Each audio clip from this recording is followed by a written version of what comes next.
Olá, caros cursistas do curso de licenciatura em Geografia. Estamos aqui agora para finalmente tratarmos da última unidade, né? A quarta unidade do nosso componente curricular Filosofia da Educação. E nesse momento, como nós falamos anteriormente na outra aula, que seria a parte 1 e a parte 2 sobre tendências pedagógicas. E finalmente agora nós vamos tratar dessa parte 2. Então, né? Vamos lá. Observemos aí que é interessante, dentro dessa conjuntura, nós pensarmos que essa filosofia da educação, ela separada analiticamente dentro do contexto filosófico, nós precisamos pontuar algumas coisas, como está posto aí na nossa apresentação, que a filosofia da educação no Brasil, ela evoluiu em rupturas marcantes e fáceis de serem observadas. Então, evidenciaremos, então, o resultado da evolução da educação e a pedagogia no Brasil. Então vamos lá começar. A gente deseja nesse momento agora um bom aprendizado a todos e a todas e que a gente possa participar de forma interativa desse processo, desse binômio ensino-aprendizagem. Okay? Mas para iniciar todos esses nossos estudos, nós vamos aqui de forma bem sucinta colocar os 4 pontos os quais nós iremos abordar nesse capítulo. A saber, nós vamos falar a priori das teorias anti-autoritárias, que é interessante, que fala sobre uma crítica à escola tradicional.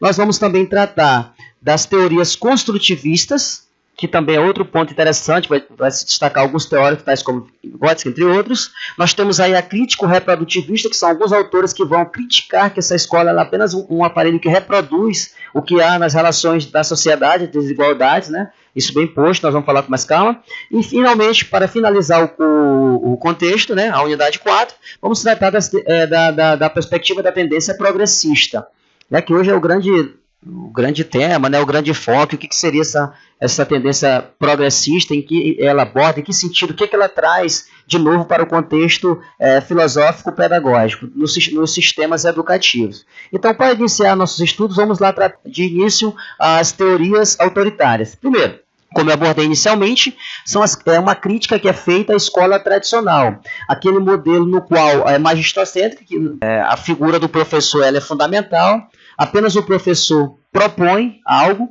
e o aluno é aquele mero receptor, no qual necessariamente, entre aspas, não interfere no processo diretamente, ele é apenas um receptor. Então a crítica feita a essa teoria autoritária recebe o nome de teorias anti-autoritárias, devido, né, ser contra essa perspectiva desse pensamento.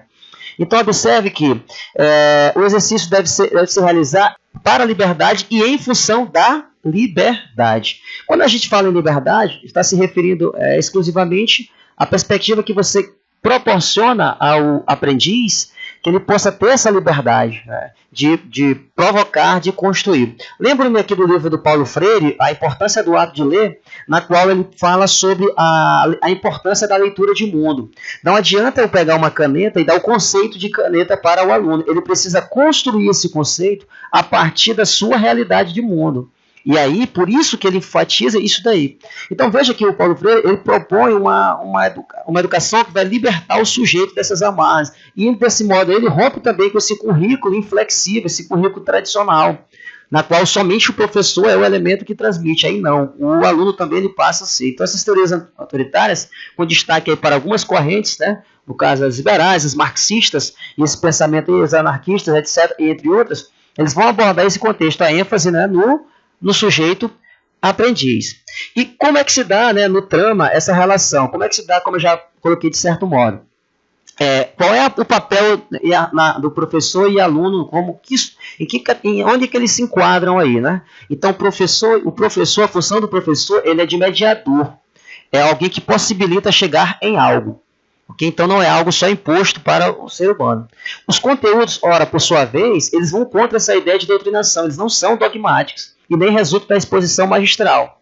Mas ele precisa ter ressonância no interesse dos alunos. Ou seja, isso aqui é ligado à teoria da prática, né, do concreto. É a partir das experiências de vida que você vai moldando o currículo e a metodologia a ser operacionalizada, né, a ser trabalhada, abordada no sistema educativo. Okay? Então, geralmente essa metodologia, né, o professor não vai preparar uma aula tal e qual uma receita, mas ele direciona a aula de acordo com essa comunidade de aprendizagem, de acordo com os sujeitos dos quais participa. A partir dessa provocação é que ele vai trazer para si e como ele irá abordar. Talvez ele possa fazer uma avaliação a priori diagnóstica e aí assim chegar a um contexto para entender onde é que ele vai abordar cada coisa. Certo? E já a avaliação, ela não é também, ela vai de encontro àquela crítica ao pensamento clássico, no qual a prova tem um peso fundamental. Nessa conjuntura aí, eles desprezam os instrumentos clássicos da avaliação e visa-se o que? Uma autoavaliação. Aí é o diferencial que vale, né, ponderar, é um ponto crucial nessa perspectiva da tendência anti-autoritária. Ora, se é anti-autoritária, como o próprio nome faz jus, eu não posso simplesmente impor, mas tem que partir dele. É uma crítica a esse sistema.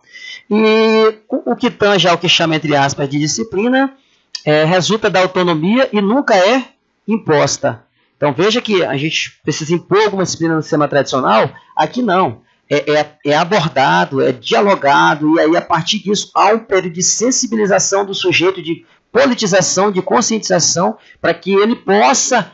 não adianta eu só falar que o aluno deve se comportar ou algo dessa forma, tem que se mudar. Não, ele precisa compreender o porquê da importância de certas condutas, né, no sistema educativo ou necessariamente na comunidade educativa em sala de aula. Ele precisa compreender qual é a importância daqueles conteúdos, da forma, da metodologia, não simplesmente eu impor aquilo, né, igual ela abaixo, certo? No que tange aí essas principais... correntes pedagógicas aí, dessas linhas, nós teríamos aí as pedagogias não diretivas. Bom, o que quer dizer isso aí? Nós temos aí um expoente fundamental que é o Carl Rogers, né? Que para ele, o que ele vai falar, né? Aquela ideia das múltiplas, né? Desses múltiplos contextos. O homem é capaz de resolver por si mesmo os seus problemas, né? Bastando que tenha autocompreensão e percepção do eu, do seu self, né? Então, o educador, então, ele deve proporcionar condições para que o sujeito assuma sua existência. Então, observe que nessas pedagogias não diretivas, não é que o professor está trazendo uma metodologia, mas ele vai possibilitar, ele vai problematizar, né, e mostrar para que o aluno que ele seja capaz de resolver por si mesmo os seus problemas. Então, ele vai dar autonomia para esse sujeito para que ele possa ter essa suposta liberdade para resolver os seus problemas. Mas para tal, o professor precisa estar qualificado e proporcionar condições, né, nessa conjuntura aí, ok?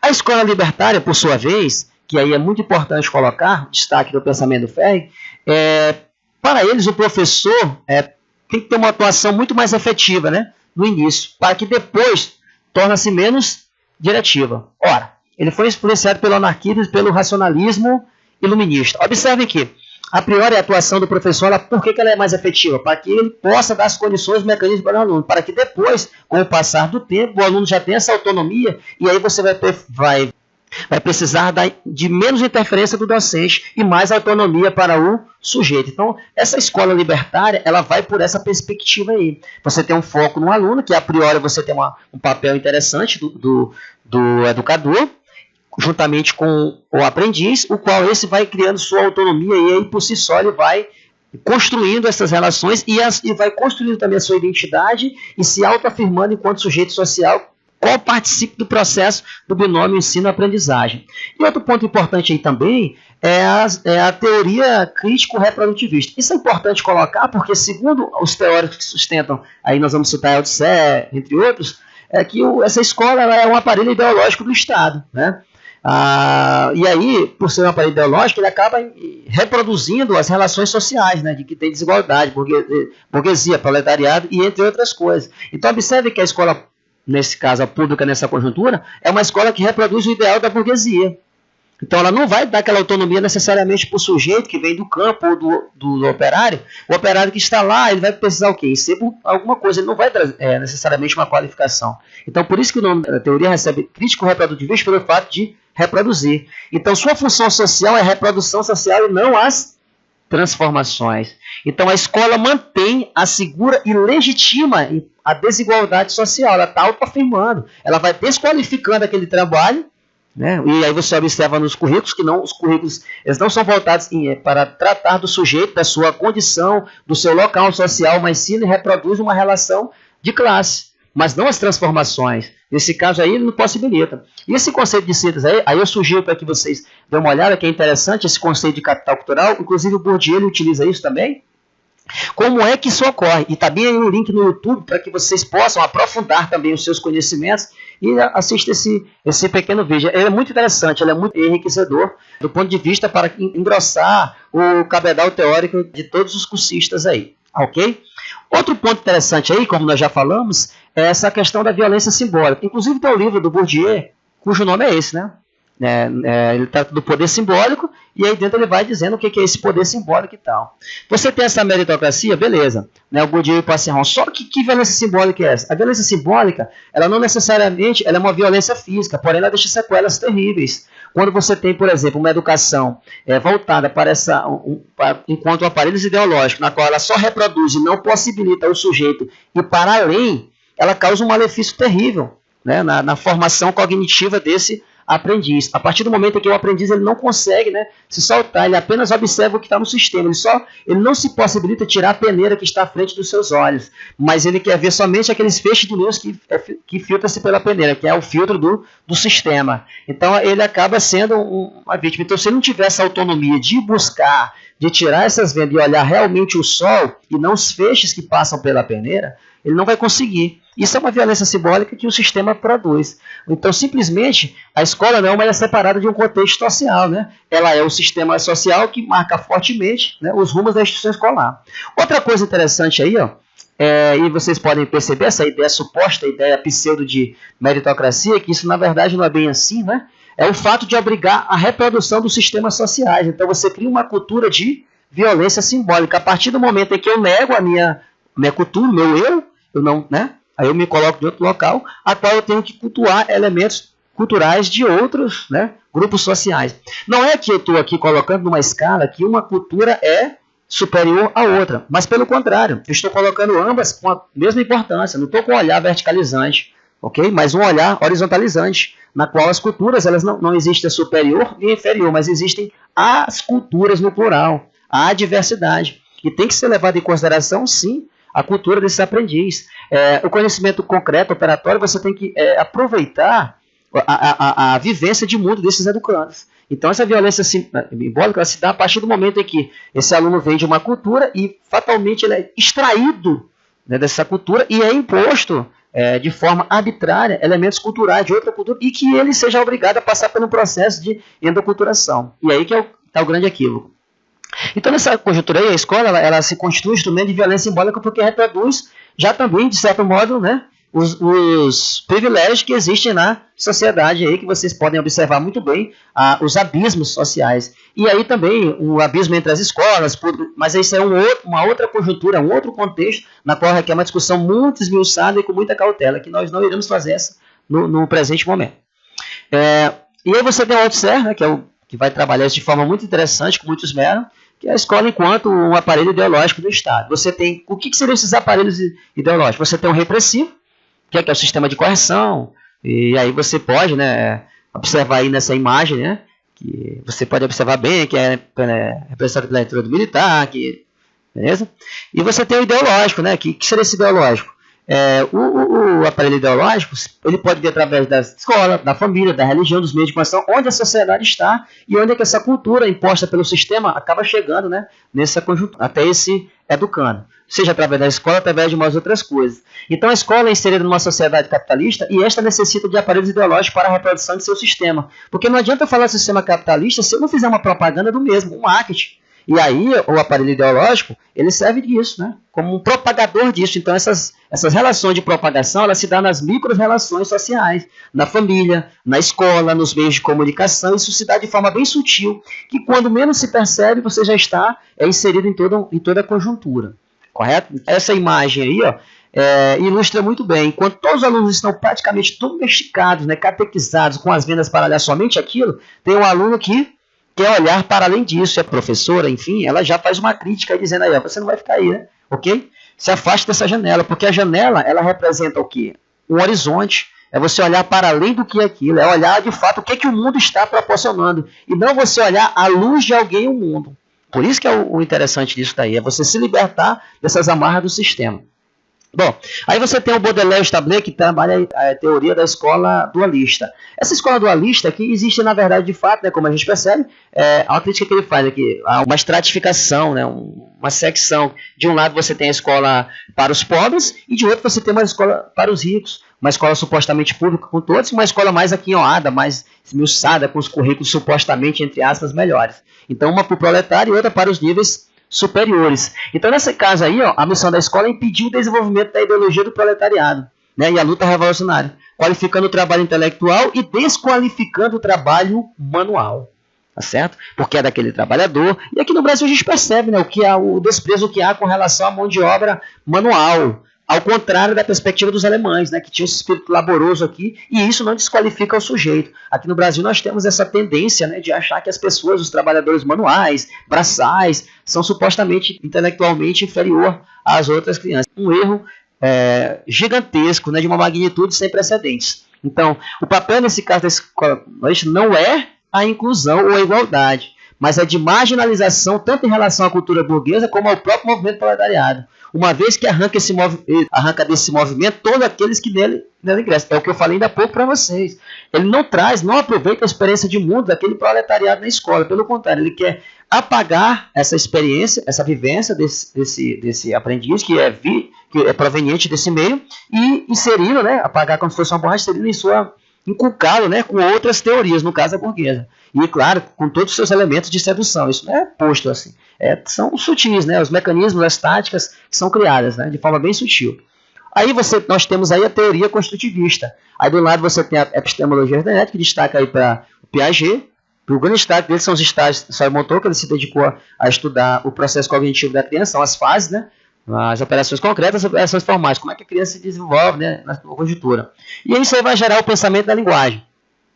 De um lado também você tem a psicogênese da escrita, que aí é importante o professor estar atento, porque a criança ela cria as suas próprias configurações simbólicas na sua escrita. E aí é importante que a criança está sempre passando pelo processo de reinventar a escrita. Então o professor, sobretudo nas educações que trabalham com a educação infantil, precisa estar atento e dar uma conotação semântica para o sentido dessa criança, a qual ela verbaliza aquilo, porque tem uma conjuntura, tem uma explicação por ela estar utilizando aquele certo tipo de escrita. Então aí você tem uma participação mais ativa no sujeito social. E aí finalmente nós temos o Vygotsky, né?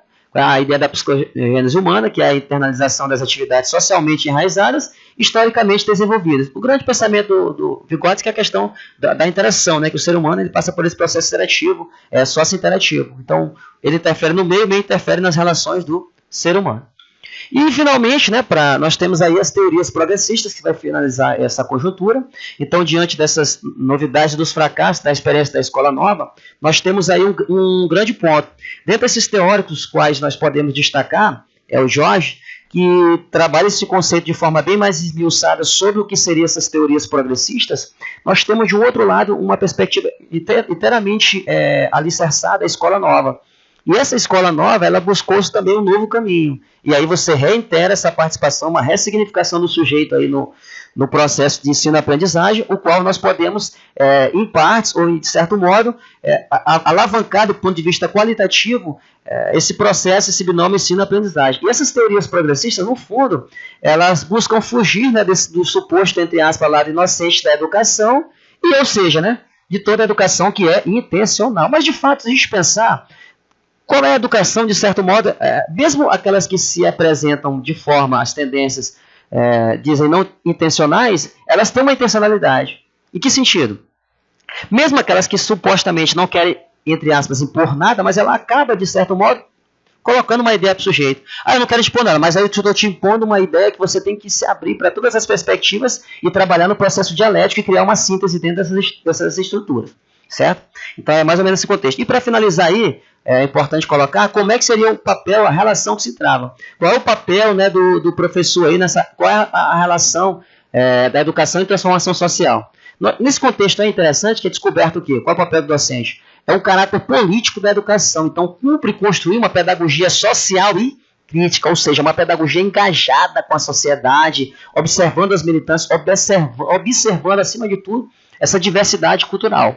E a escola, ela deve ser um local de socialização de conhecimentos elaborados, a partir do cotidiano também. E a função dela, né, a educação progressista, que é formar o homem pelo e para o trabalho. E o conceito aí, né, o conceito de trabalho, entrega trabalho à escola como atividade existencial humana fundamental, e não como passatempo acessório ou simples, né, aprendizagem técnica.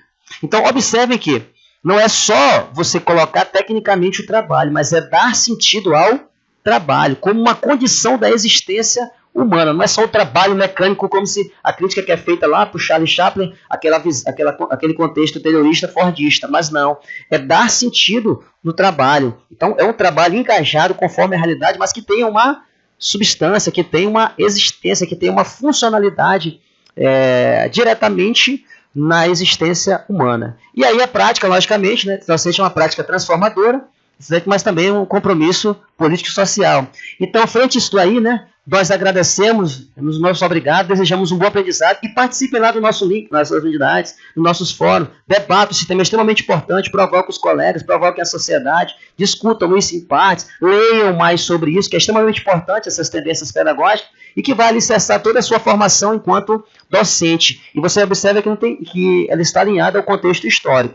Então, dito isto, muito obrigado, é todo um bom aprendizado e que possamos, né, construir algo supostamente interessante nesse binômio ensino-aprendizagem.